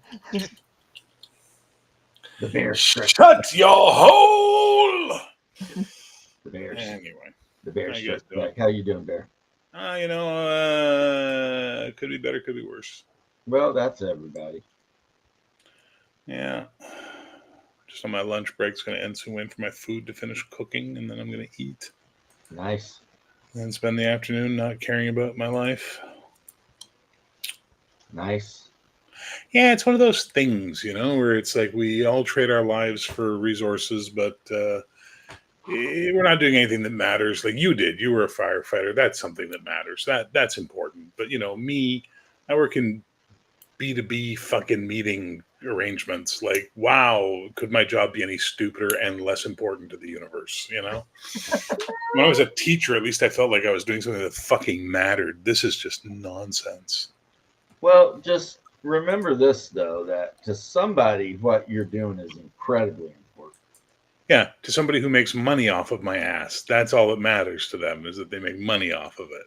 That is true. I guarantee you, none of the people that I'm making money for are like Samaritans out there helping the world. Yeah, it's sad. I'm telling you, with post late era capitalism, which is just corporatism, sucks. Yeah. Absolutely sucks. They cut our hours to 30 weeks for the summer because they're not making enough money. So I went looking for something, 20 hours a week to sort of make up a little extra cash, right? Right. And there's nothing, like literally, and the worst part is I'm turning 55 in a month. So I'm a 55-year-old white man with management experience. How fucking unhireable am I? Well, You are the personification of being unhireable, Yeah. James or Bear. I'm in the same. I'm in the same boat unless they want a specialist for trucking. I'm just like, Yeah. oh, if we want a specialist, I fit right in there. I can walk in and I can run things for you. But yeah, they put me in a measly dispatcher position. I'd go insane. And they know it, you know. Well, and that's the other problem is any of the jobs that I would potentially have a shot at getting that exist, all don't have homework from home, so you have to go to the office, which means I'm spending almost $200 a month on a fucking bus pass for the privilege. And two, are paying $18 an hour. No, Like, which is you can't live on that anymore. Like, I don't know what the fuck they're thinking, but like, I make my regular job when I'm working full time, I make 26 and I'm dollars an hour, and I'm barely able to survive on that with my rent and the cost of groceries and bills and all that kind of shit. I'm not fucking out eating steak every day. You know what I mean? yeah. But these Well, you know assholes what I are was paying. told yesterday, What? Bear? I What were was you at. told? I was. Oh, actually, it was it Sunday? Sunday at Costco. The lady looks at me and she says, "We're hiring." And you know what? We pay time and a half on Sundays. And I'm just like, so how much is that? I said, how much is that? She says, oh, it's 30 something bucks an hour. And I was like, 30 something bucks an hour to get a job at Costco? I'm like, I got to think about that. Yeah, seriously. I really got to think about that one. I mean, even if I work 10 to 20 hours a week, but then, I got other things in the works too. So I'm sort of just like, Problem here, Costco, the waiting list to get hired in Costco in Canada is insanely long. I believe it. No. Well, Hey, that's life. What are you gonna I do? have a feeling that things are going to turn around for you guys up there. I don't. Well, I guess I'm just more optimistic than Yeah, you're optimistic. I'm just fucking being a realist at this point. I'm just looking at all the shit that's going on in my country. It's going to get worse long before it gets better. Yeah, I'm just hoping you that guys got to figure out how to get rid of that Carney and stuff. Fucking World Economic Forum, fucking cunts. Yeah. I'm just hoping that what you call realism is going to end up not being realism. I'm just hoping that. I could be wrong though. And Well, look, we all know prices don't come down, right? right? Yeah. That's the nature of the beast. Prices never come down. Once they're up, they stay up, right? Because we never came down from the pandemic, and now we got inflation hitting on top of that. Okay, Right. That's fine. Then fucking wages need to go up. Right. You would think. But nope, they're not. Yeah, you would think, but I mean, that's just, I guess, not how things work. It's Then it's you got to make your own business, and you got to hide as much of it as you can from the government, so you can keep more money for yourself, whichever way you have to do it legally. well, like that thing I posted on my YouTube channel is like I support LGBT, and it was like Latinas, something else, beer, gambling, Latinas, gambling, beer, and tax evasion. It's like that's what I support. Hot Latinas, beer, tax evasion, and gambling. Because why not? I can hear my wife in the living room listening to Nuts and Or.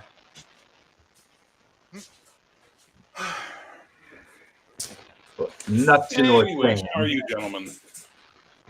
Well, I'm pretty good. I'm painting some miniatures. I've already, I could say I've accomplished something because I painted some dungeon terrain, even though it was just these little gold braziers with the fire. Oh, yeah. But I did paint them. You never know when you want to throw those down on the table. Gotta have those. Doesn't earth.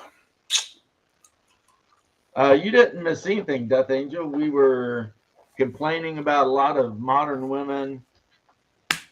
I missed the complaining about women Of part. course. Oh, They're not no. every single one that way. It's just a lot of them are. Lawless asshats. And Lawless asshats in LA who, for some reason, think that the state of California does not have to abide by the same laws as,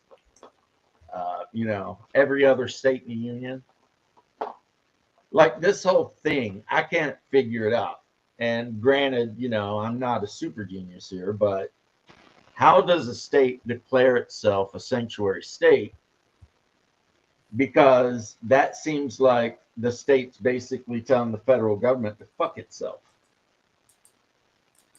And if a state tells the federal government to go get effed, that almost sounds like, Civil War kind of situation, Like, because in the United States, we have the federal primacy thing, right? Where federal law takes precedence over state or local law, right? Yep. So it's like, how has this been allowed to even be a thing? It's like whoever decided to make the bill and whoever voted it in, technically they're guilty of trying to pass laws that break the federal primacy. You could almost even call that sedition if you want to get really crazy with it. So the fact that there are states and then in some cases cities that are basically just saying, hey, we know this federal law exists and we are not going to take part in it at all. And it's like, but wait a minute. I mean, you're not an independent country, no matter how bad you think you are, You're a state.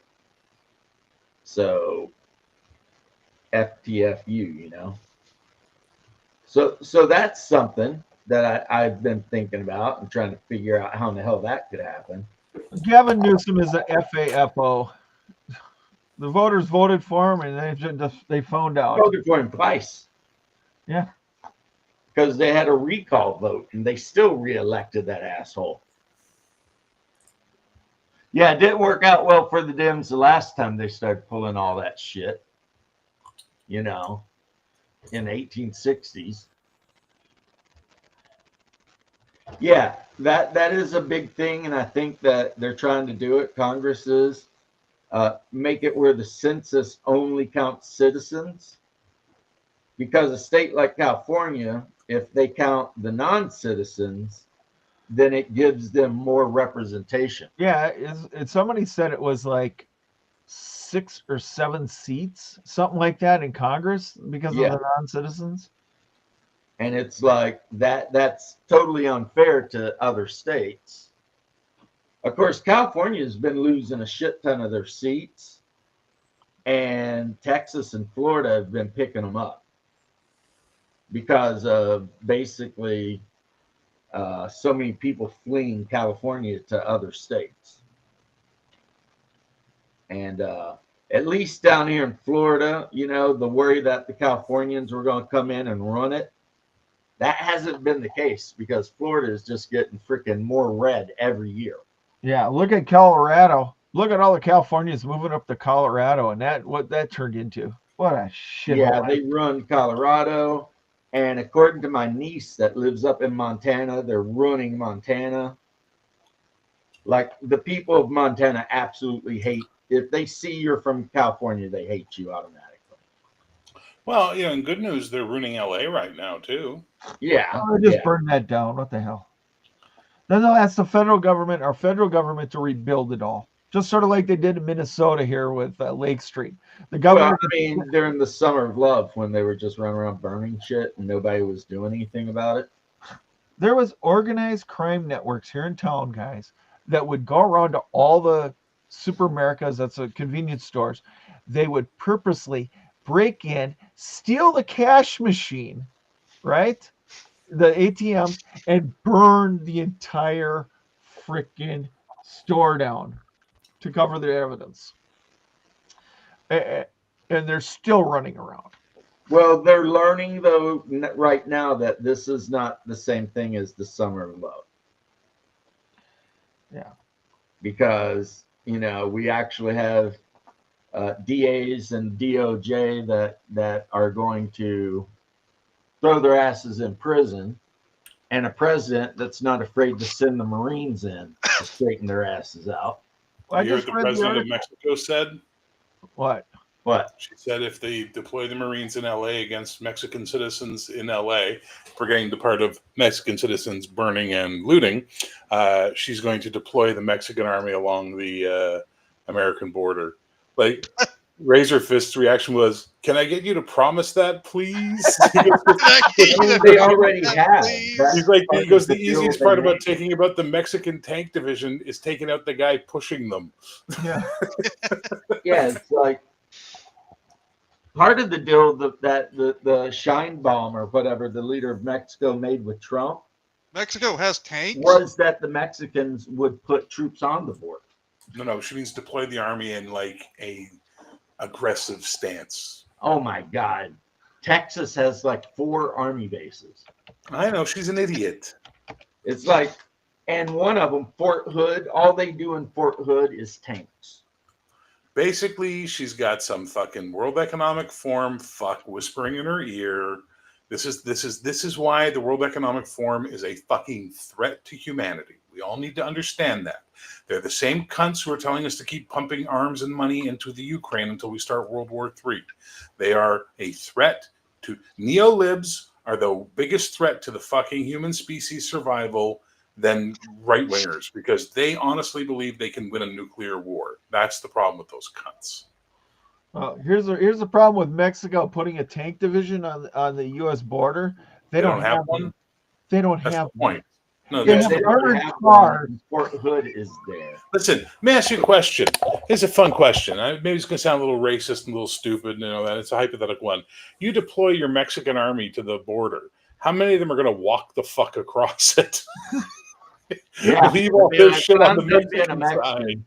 I'm Yeah, they gonna just go start over dumping here. all their shit on the Mexican side, just walk across like, oh, asylum, please, we're being forced to fight you, senor.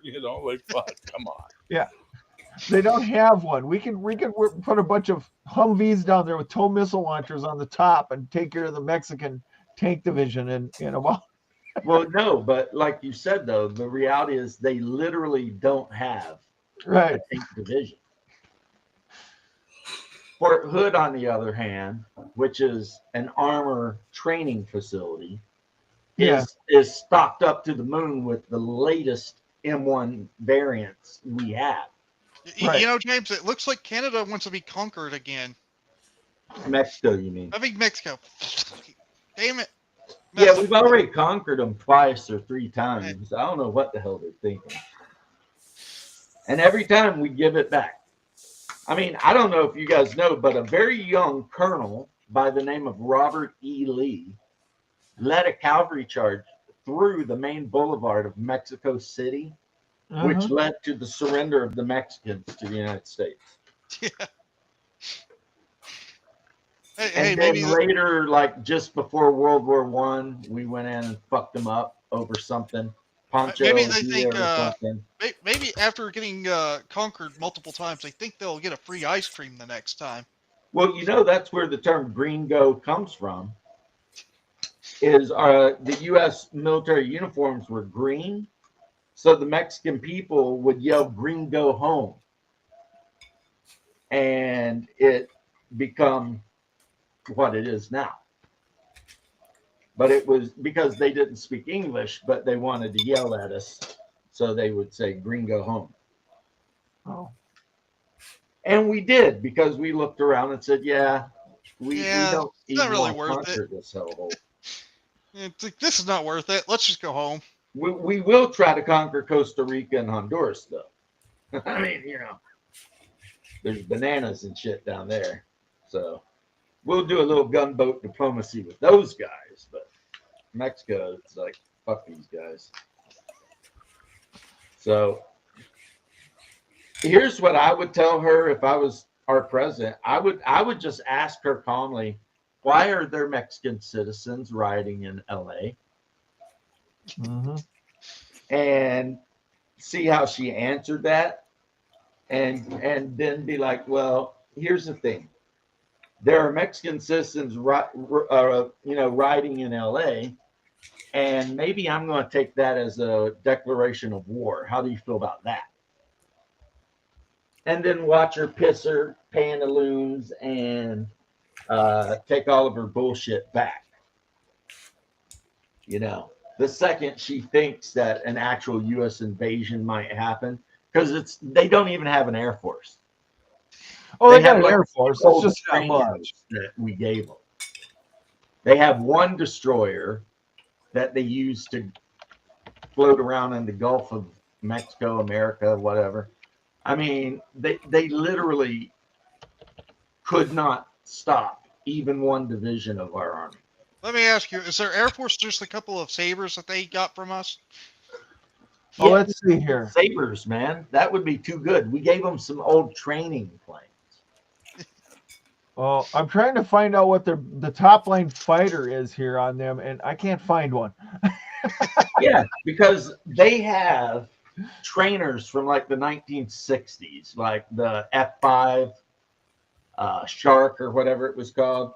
It was pretty much when we decided there was no way we were actually going to use those for anything. We gave them to some other countries for free. Yeah, I'm reading here. The top line fighter they had was a Northrop F5. Yep. They just retired them. And And they just and if retired you them want now. to see an F5, you watch the first Top Gun. Yeah. The opposition guy was in an F5. The top helicopter they've got is well, they got some decent helicopters, but they got a UH-60 Blackhawks. So yeah, but that's not decent. They need some Apaches, or else, I mean, get out of here. They got nothing like that. Exactly. It's like, oh, you got a Black Hawk. Well, that's cool. You can transport troops around. We got Apaches. We shoot those troops down. Yeah, this is our Air Force would fly over and just go, yeah, try it. Hey, to quote the habitual line crosser, all we got to do is let freaking Bud loose, and it's over. Bud is the crazy B-52. Like every time they let him loose, he's always like, somebody better call Google because there's getting ready to be a topography change on Google Maps. Because, I mean, it's a B-52, you know. Those things erase hillsides and shit. Oh, the Russians bought 30 Sukhoi Superjet 100s, whatever those are. For Mexico? Yeah. And that, again, that's like a 50-year-old jet. Yeah, they look like passenger jets is what they look like. If we went in there with just one flight of F-35s, we would have air supremacy in like an hour. There's just no way. You park two Navy carriers, one on each coast of Mexico, and just run F-16s and F-18s and F-35s, and just sorties of half a dozen jets over their country. You can shut it down pretty quick. Pretty quick. Yeah, I mean. Their main And once rifle you is have still air a supremacy, G3. that's when you start landing Marines. Well, they And have that's a- when the Army crosses the northern border. And guess what? If you're Mexico, you're fucked. Now you're going to be a couple stars on our flag.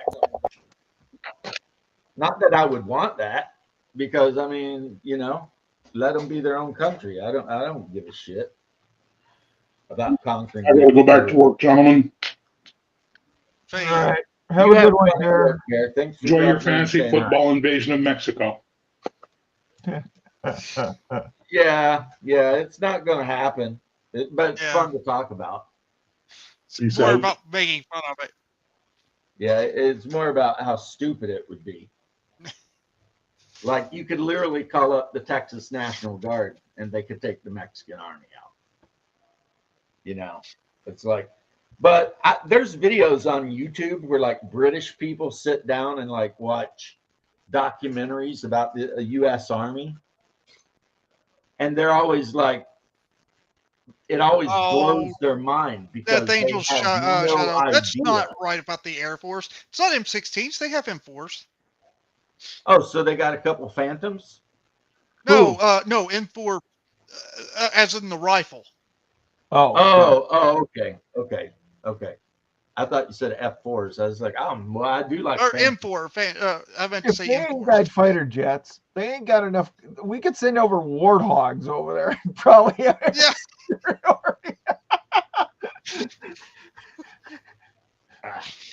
You know. It's still slightly damp, but Yeah, check we this definitely thing have out. air superiority, even if we Nice. send our weakest aircraft. Do you know what this is? It looks like a geo. What do you call it? Geostabilizer. Let me put it in the off position. I don't know. It looks like a geostabilizer. I'll wait and see if anyone in the audience knows what this is. I was only saying But that it does because spin there was that in all the that different Angel directions. Shadow that too. said that the Mexican Air Force was ultralights with M16s. No, they would have M4s. I mean, there's 6 of What you are you in chat. talking about? Obviously, one of you has to know what this is. Is it a Warhammer Nope. thing or? Maybe, but no. Okay. Well, it looks like a God. They call those things. A gyroscope. Yeah, gyroscope. That's what I was thinking. It is, since no one in chat's going to answer because F you guys, it's a gravity drive. Oh, okay. They only built one.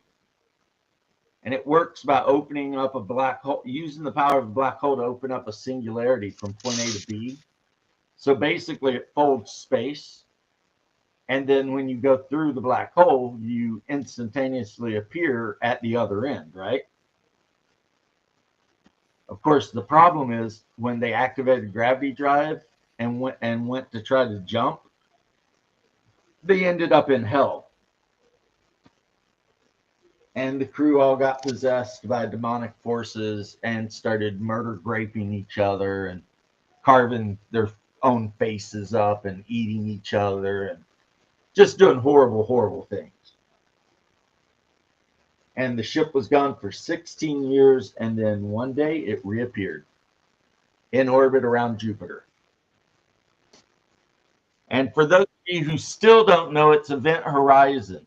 Come on. Watch the movie. It's a great movie.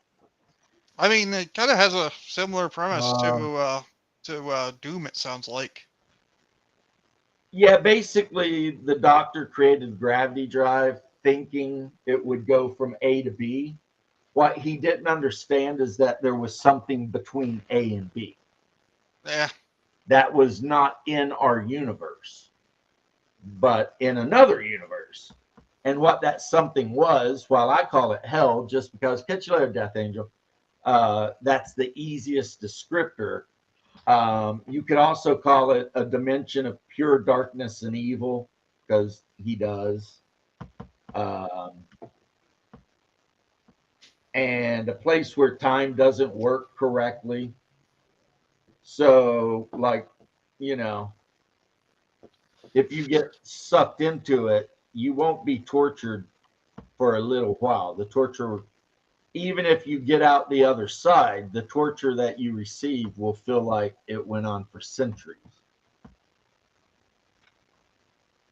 So, yeah, the actual crew that they sent on the journey with it, they all just went insane and then killed themselves and each other.